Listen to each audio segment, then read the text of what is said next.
to a great extent, what we have is the results of what was happening in the late 60s. There was a war going on that was very unpopular, the Nam. And you had a coalition. You had females who hated that they were not men, some of the feminists. You had females who hated men, some of the lesbians. You had weak men that hated they weren't strong men. You had some gay men who hated they weren't normal men. And you had a collection, a large collection that assumed war was because of men.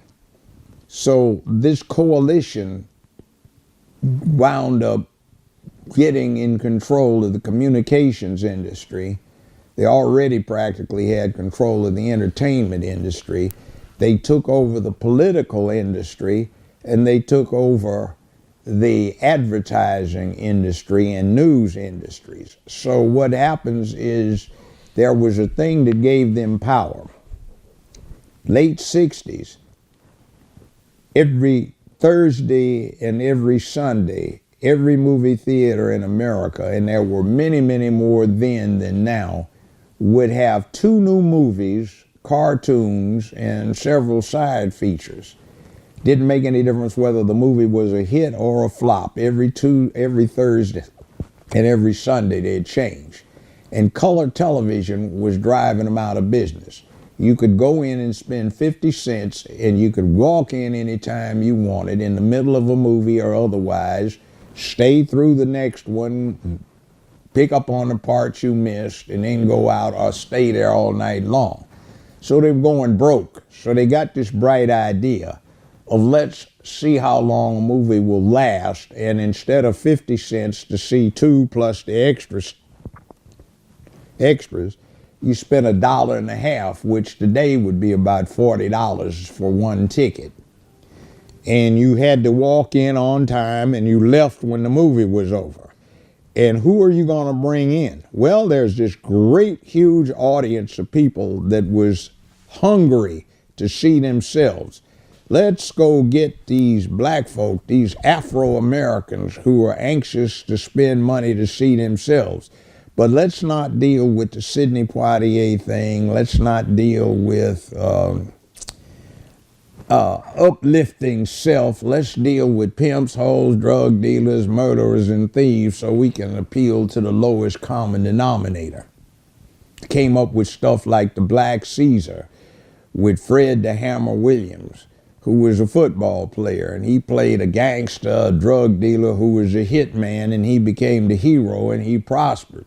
Everybody that saw the movie that was grown said, wait a minute, what time is this where, you got this villain comes out as the hero? You never seen anything like that, because Hollywood had previously been working on, we have gangsters, we look at them, but it's like crime doesn't pay. Okay. Now, then not long after Black Caesar, you got Superfly, where the hero was a drug dealer, and he prospered. You got Foxy Brown with Pam Grier, and she was a good-looking woman, but every time you had the movies and you were on the West Coast or the East Coast, what you saw was she got knocked out 5 or 6 times, and the titties would bounce out, or you'd see a twat, and there would be 4 or 5 butt-naked white women just got out the shower for some reason, would still be wet with a towel across their shoulders, would walk through the living room where the black men would be in there showing ham acting, which wasn't even good acting, and the plot would be the same. Sister takes control because her brother got killed by some drug dealers, so she wants revenge. Then it morphed into sister takes control because brother, who was a drug dealer, got killed by some other drug dealers, so she wants to be the drug dealing chief. So they started glamorizing the dysfunction. And now it's about pimping. Pimp your ride, You know, it's about pimping, man. You know, like how many you got working for you, man? Like, I ain't flipping no burgers at Mickey D's, man. I got my B's and H's, man. They works for me, takes good care of me. That's disgusting. 50 years ago, about the only thing below a pimp in social status or stature was a pedophile. In fact, from representing a lot of them, pimps suck more dick in the penitentiary than anybody in there except the convicted pedophiles. They were at the bottom of the heap. Now everybody about pimping, man. You know, like, you want to be a pimp? What's wrong with you? A man is supposed to protect the womanhood and the childhood in his community, and here you are exploiting it. And your mama act like a hoe. Is that where you got the idea from?